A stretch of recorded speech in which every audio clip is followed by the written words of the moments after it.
Jorge Guilherme Frederico Hegel, o grande defensor do idealismo alemão, tem fama de ser um dos autores mais difíceis de entender de toda a história da filosofia. Mas no final do século XIX, houve um filósofo que afirmou tê-lo compreendido perfeitamente, seguindo um método surpreendente. Sinto muito, mas por mais vontade que você tenha de domar esse titã da filosofia, eu não recomendo nem um pouco. Mas quem foi esse sábio filósofo e como ele conseguiu tal feito? Vamos falar sobre isso no vídeo de hoje com uma colaboração do grande Aitami do canal Divulgação Química. Reage e explode, porque sim, vamos precisar da ajuda de um químico para entender esse método tão inovador. Isso vai ficar feio. Sou Henrique, bem-vindo de volta ao Viciados em Filosofia. Vamos começar. Te apresento William James, um pensador multifacetado que transita entre a fisiologia, a psicologia e a filosofia. Nascido em Nova York em 11 de janeiro de 1842, sua vida teve vários períodos de depressão e problemas de saúde. No campo intelectual, foi um dos primeiros defensores do monismo neutro, a ideia, retomada depois por Bertrand Russell, de que a base da realidade não é material nem mental. Foi, além disso, um dos principais expoentes do pragmatismo. A ideia de que a verdade ou o valor de uma verdade consiste em sua utilidade, ou seja, em sua capacidade de nos ajudar, social ou individualmente, a melhorar a vida em algum aspecto. James vive em um momento curioso da filosofia anglo-saxônica no final do século XIX, em que, de repente e de maneira completamente inesperada, o hegelianismo fica na moda, super na moda, nas universidades da Inglaterra e dos Estados Unidos, algo bastante inesperado no mundo supostamente analítico.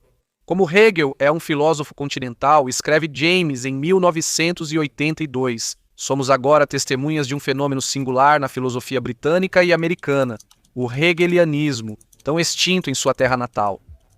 Encontrou entre nós um grupo de propagandistas tão zelosos e capazes, que hoje é visto nos altos campos do pensamento como uma das maiores influências do nosso tempo. Isso marcou em William James a necessidade premente e urgente de entender a fundo a filosofia hegeliana, podendo desmontá-la se fosse necessário. E foi isso que o levou a tentar esse método surpreendente do qual falei para vocês no início. Mas antes precisamos entender um pouco mais em que consistia esse sistema filosófico hegeliano e por que ele gerava tanta preocupação em William James. A filosofia de Hegel recebe o nome de idealismo absoluto e defendia que toda a realidade mutável que experimentamos por meio dos sentidos é o resultado da automanifestação e do autodesenvolvimento de um espírito ou consciência universal que, ao ir se conhecendo a si mesmo, vai se desdobrando na história do cosmos e da humanidade. Para Hegel, o motor desse processo era a contradição. É o dinamismo entre uma coisa e sua negação que leva o espírito a se mover para tentar sair dessa situação contraditória e progredir em direção a uma síntese que, em última instância, absorva todas as coisas em uma unidade perfeita. Que truque incrível, não é? Como eu te disse no começo, o sistema e o pensamento de Hegel são bastante complexos de entender e não é possível fazer justiça a ele com uma simplificação desse tipo. Além disso, não ajudava o fato de o cara escrever bem... com a bunda. Bom, eu ia dizer em alemão. E não é a mesma coisa? James, na verdade, critica muito o que ele considerava uma espécie de obscurantismo hegeliano, acusando-o de esconder o contraditório sob uma aura de mistificação e de batizar os jovens no que ele chamava de fé da confusão. Em seguida, veremos de que maneira pouco ortodoxa ele conseguiu atravessar tudo o que considerava ofuscações desnecessárias para chegar a aprender o núcleo verdadeiro e também equivocado do pensamento hegeliano. Mas primeiro precisamos entender que James não tinha necessariamente um problema com a dimensão idealista da proposta de Hegel. Ou seja, defendendo que mente ou consciência podem estar por trás de tudo, eu mesmo não tenho a menor objeção ao idealismo. Ele escreve: uma hipótese que considerações volumosas tornam plausível, e cujas dificuldades podem muito bem ser superadas a qualquer momento por novas discriminações ou descobertas. O problema principal está mais relacionado com a pretensão absolutista do pensamento hegeliano, e é que Hegel estava entrando com tanta força nos departamentos de filosofia que, para muitos, começava a se tornar uma espécie de dogma. Na verdade absoluta e definitiva, A única filosofia possível diante da qual todas as outras eram pseudo-filosofias. James vê nisso uma soberba intelectual imprópria para o filósofo. Para ele, o máximo a que uma filosofia pode aspirar é ser uma hipótese crível, razoável, lícita, mas nada além disso. Quando uma filosofia oculta seu caráter de hipótese, de ser uma opção racional entre outras, e adota, em vez disso, a pretensão dogmática de se identificar com a racionalidade, então ela abandona o caminho da filosofia e cai nos piores vícios da religião. Isso ocorria em sua visão com o idealismo hegeliano. Que esperança há de conciliar e resolver as opiniões se o absolutismo hegeliano se recusa a parlamentar nesse terreno comum e reconhece que todas as filosofias são hipóteses criadas com a colaboração das nossas faculdades emocionais e lógicas? Este é, de fato, para James, o primeiro passo para uma conversa frutífera entre cosmovisões filosóficas. Reconhecer que, em última instância, muitos desses conflitos filosóficos insolúveis que debatemos há séculos e séculos podem ser resultado de diferenças de gosto e temperamento entre as pessoas. Aqueles com um temperamento mais otimista, pensava James, tendem a ser razoavelmente atraídos pelo racionalismo ou pelo idealismo. Aqueles de temperamento mais pessimista, por outro lado, pelo empirismo e pelo materialismo. Por si só, isso não é algo ruim, trata-se simplesmente de um fato inevitável da psicologia humana. O problema está em fingir que se adotou uma filosofia e o grau de confiança com que se sustenta essa filosofia, a parte de todas essas influências, por meio de uma análise puramente fria, lógica e racional. Tenho certeza de que entre os fatores finais da sua filosofia devem existir gostos e aversões. Assim como na minha. Se ao menos admitissem isso, como poderíamos conversar bem então?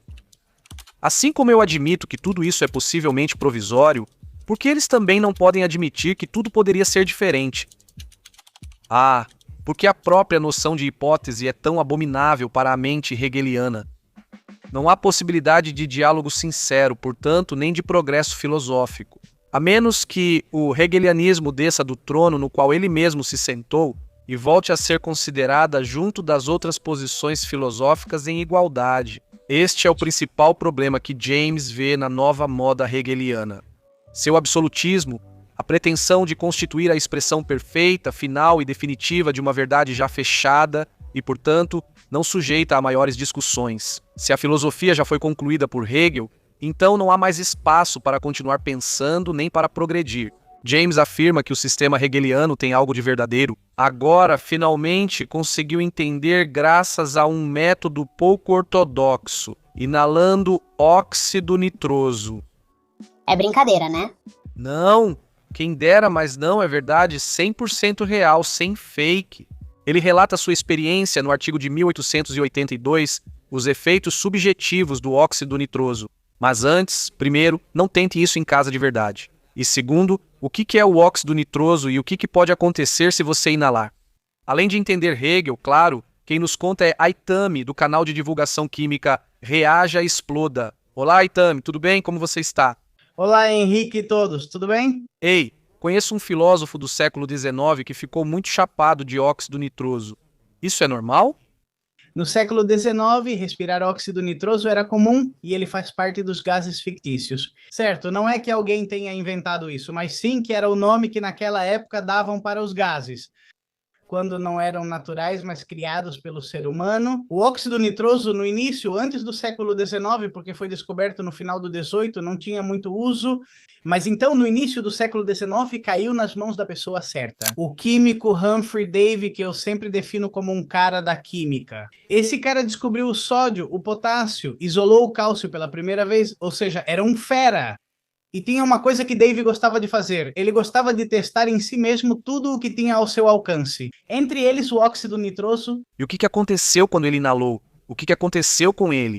Dizem que ele inalou óxido nitroso diante de seus assistentes, surpreendendo os jovens que o observavam. Ele se levantou, começou a dançar, a bater no chão assim e começou a rir às gargalhadas. Segundo Davy, ele sentia uma leveza, como se o mundo se abrisse para ele. sentia uma euforia plena e aos poucos deixou os amigos experimentarem também. A notícia começou a se espalhar um pouco entre a alta sociedade londrina e muita gente passou a se reunir no laboratório ou na sala onde Humphrey Davy estava, isso para experimentar o gás hilariante de Humphrey Davy, ou como acabou sendo chamado, gás do riso. Foi uma grande atração no início do século XIX, mas aos poucos também começou a ser apresentada nos teatros e nas ruas, e cada vez mais pessoas pagavam ingresso para ficar chapadas com óxido nitroso. O filósofo William James também foi influenciado pela moda, experimentou e afirmou ter entendido Hegel. Isso pode ser um efeito colateral. Sim, veja, é como um gás que, segundo as pessoas, abre sua mente. Também aumentava o efeito de outros psicodélicos, então se você já estava usando alguma coisa, ele potencializava ainda mais. Nem tudo é bom, certo? Inalar coisas além de ar não faz bem. Embora o lado bom do óxido nitroso seja que um uso ocasional ou muito ocasional não causa dependência e tal, consumo habitual ou crônico causa problemas neurológicos bastante graves, porque o óxido nitroso inibe ou inutiliza a vitamina B12, que é necessária em diversos processos neuronais. Então, as pessoas que consomem isso habitualmente podem experimentar sensações como perda de sensibilidade nos braços, ou, em casos extremos, há quem ainda consuma isso recreativamente, que perderam a capacidade de andar por mais de um ano inteiro. Devido ao consumo excessivo de óxido nitroso, não recomendo fazer como o filósofo William James, de verdade. Não tem tanta graça, então... Ei, Aitami, obrigado por ter vindo. Um abraço para todo mundo. Meninos, meninas, me escutem. Não inalem óxido nitroso, por favor. Vamos voltar ao voo de William James. Durante sua carreira, William James se interessou muito pelos efeitos subjetivos dos psicodélicos, na esperança de que eles pudessem lançar alguma luz sobre o grande debate filosófico sobre a natureza da consciência. Como bom cientista, ele resolveu fazer um experimento consigo mesmo. Para mim, o núcleo da experiência é a sensação tremendamente emocionante de uma intensa iluminação metafísica.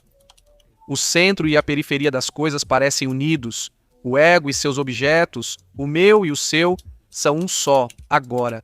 Esse foi o efeito do gás em mim, só que 1000 vezes mais forte. E seu primeiro resultado foi fazer ressoar dentro de mim com um poder inexplicável. A certeza de que, afinal de contas, o hegelianismo era verdade e de que as convicções mais profundas do meu intelecto tinham sido até então erradas. Mas daqui James não tira totalmente a conclusão de que, de fato, Hegel estava certo. Na verdade, à medida que o efeito foi passando, ele conta que seu arrebatamento místico inicial foi se transformando em horror, ao compreender em sua própria pele que uma revelação dessas leva de maneira completamente inevitável ao pessimismo fatalista de que tudo já é completamente necessário. Na verdade, aqui reside outra das principais críticas de James ao hegelianismo, pelo menos como ele o entendia. Se tudo o que acontece na história é o desdobramento de um espírito completamente racional, então a conexão entre os acontecimentos históricos é afetada pela mesma necessidade que governa os passos de uma inferência lógica. Mas se tornamos necessário tudo o que acontece e, portanto, não deixamos espaço para a contingência, então a experiência moral e de liberdade perde o sentido. Se tudo tem que ser assim, necessariamente como é, porque qualquer alternativa seria irracional, e isso o espírito não pode tolerar. Então nada do que ocorre ou deixa de ocorrer é minha responsabilidade. Tudo acontece porque, logicamente, tinha que acontecer assim e ponto. E também não posso dizer que algo que acontece, que sucede, está errado, porque o errado é aquilo que não deveria acontecer. Mas para Hegel, como James interpreta, não pode haver algo que fuja do previsto, não pode acontecer algo que não deveria acontecer. Tudo ocorre conforme o desdobramento lógico do espírito. Portanto, acontece porque precisava acontecer. Portanto, o que James tira dessa dupla experiência mística por um lado e horrível por outro é a confirmação de sua atitude de rejeição diante do hegelianismo.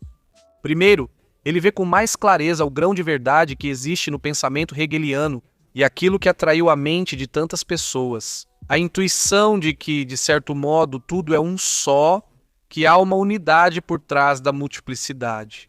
Além disso, percebe que, quando alguém consegue realmente experimentar essa intuição, gera-se no espírito humano uma emoção tão forte que, nas pessoas predispostas a isso por temperamento, É compreensível que isso as leve ao monismo absolutista de Hegel, mas isso também reforça sua opinião de que a filosofia hegeliana, ao eliminar a pluralidade e a contingência do mundo, no monismo absoluto de uma unidade necessária, tem consequências inaceitáveis, do ponto de vista tanto teórico quanto prático.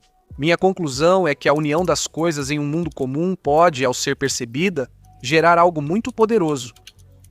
Que Hegel tinha uma sensibilidade incomum a essa emoção, que ao longo de sua vida transformou em seu objetivo supremo a satisfação dela.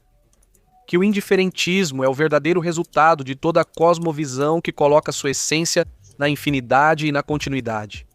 Finalmente, que a identificação dos contraditórios, longe de ser o processo de autodesenvolvimento que Hegel supunha, é um processo que se consome até acabar, ou bem no riso diante do nada final, ou então em um estado de assombro vertiginoso diante de uma infinitude sem sentido.